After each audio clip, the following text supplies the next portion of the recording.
New York City has so many great ramen restaurants, but there's this one particular place that everybody seems to talk and be hyped about.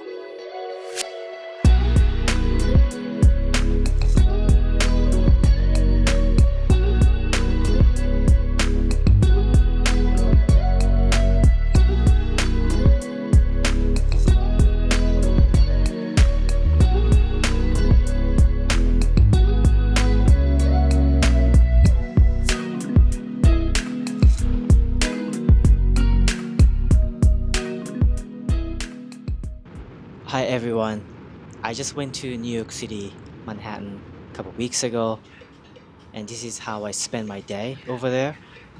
So, first off, I wanted to check out this place, the Lexington Chinese shop. It's the legendary diner that you guys might have seen somewhere on YouTube.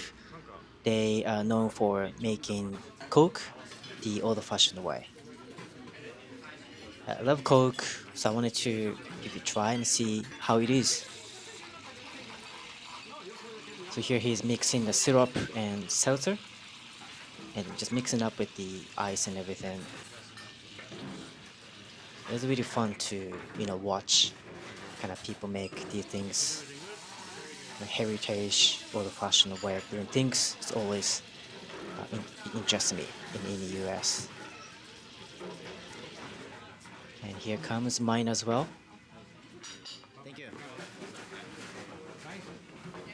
And I would say the Coke was a little bit sweeter than the regular Coke that you can find in the grocery stores and everything. And less bubbly. It was good, yeah, I liked it. And also, I wanted to check out this place, Schott NYC. They are made in USA, leather jacket maker. They have a store in Soho, New York. Really cool shop, a bunch of leather jackets inside. And I love the leather stuff in the US. I wanted to get one, just pick up one, but they're easily above $1,000, and I was a little bit short on the budget, so hopefully I can come back here in the future and then buy a jacket for myself. It was fun just checking out all these cool stores, shops in New York City. Yeah, it's a really nice jacket. I think this is a Hawaiian leather jacket. But let's move on to the Times Square, and I came here to try out the Ichiran Ramen. This you guys also, I'm sure you saw this somewhere on internet. It's probably the most famous, probably overhyped ramen place from Japan. Yeah, this nice setting. I'm not gonna lie, it's a really cool setup they got going on. And the employees are really nice too. They spoke some Japanese, like simple words, and Got it. helped me kind of how to order and everything. I see. Okay, thank you. You can spend some time to read all these cool articles about Japanese ramen.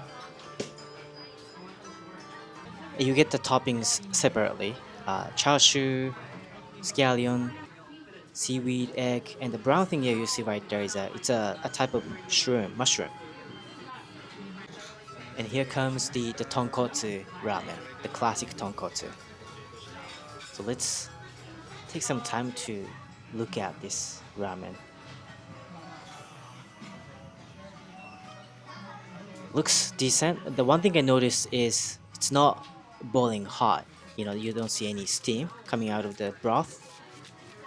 I think it's kind of common among the ramens in the US. People are not used to eating hot food, so I get that. And I believe you can choose the firmness of the noodle and the richness of the broth. I just went with the regular normal. Um, the noodle was I prefer a firmer noodle, and the broth for me was a little too watery. So I would definitely go for the saltier broth. It's got a good taste though. I would say it's a solid, high quality tonkotsu ramen, and So here I am adding the topping myself, starting from chashu, the mushrooms and scallions. I'll keep the seaweed for later.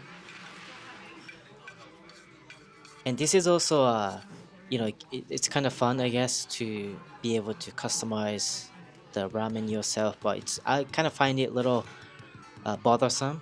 Like I would just want everything on the ramen from the get-go, so I don't have to do all this. And if you look at me right here, I'm kind of having hard time with the egg, cracking the egg. So I can kind of see how that can be fun doing all this, but not for me. I also noticed that these toppings are also kind of cold, so the broth is already kind of lukewarm. So these toppings make your broth even colder. But it was a good toppings, really crunchy mushroom and scallions with juicy chashu. They were well made. The egg though, I think it could have been a little saltier. It was really light taste egg. Uh, Again, it could be just me, my personal preference.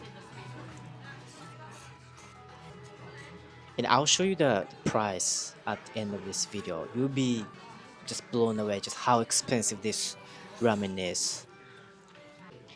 And you can hit this button to call help.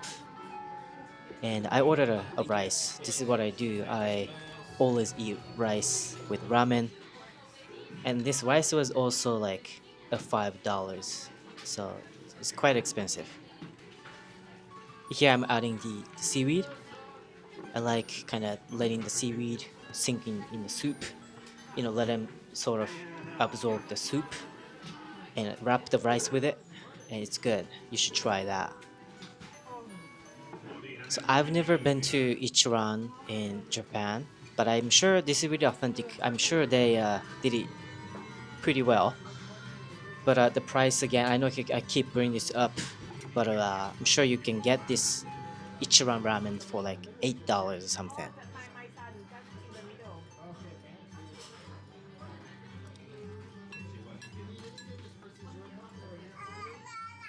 So overall, it was good ramen. I finished everything until the soup as well. And here comes the price. I paid $32 for ramen combo set and the bowl of rice. So I would say it's too expensive, but it's still good ramen. You kind of have to enjoy, paying for the kind of how cool the setup, the inside of the restaurant is, the customer service, aesthetic. I think it sure gives you, unique and special dining experience. If that's what you want, this is the place to go to. And for everybody who's been there, I hope you guys had a great time and it was worth it. But it is expensive, so hope you liked it. Alright guys, thank you so much for watching the video and I will see you next one.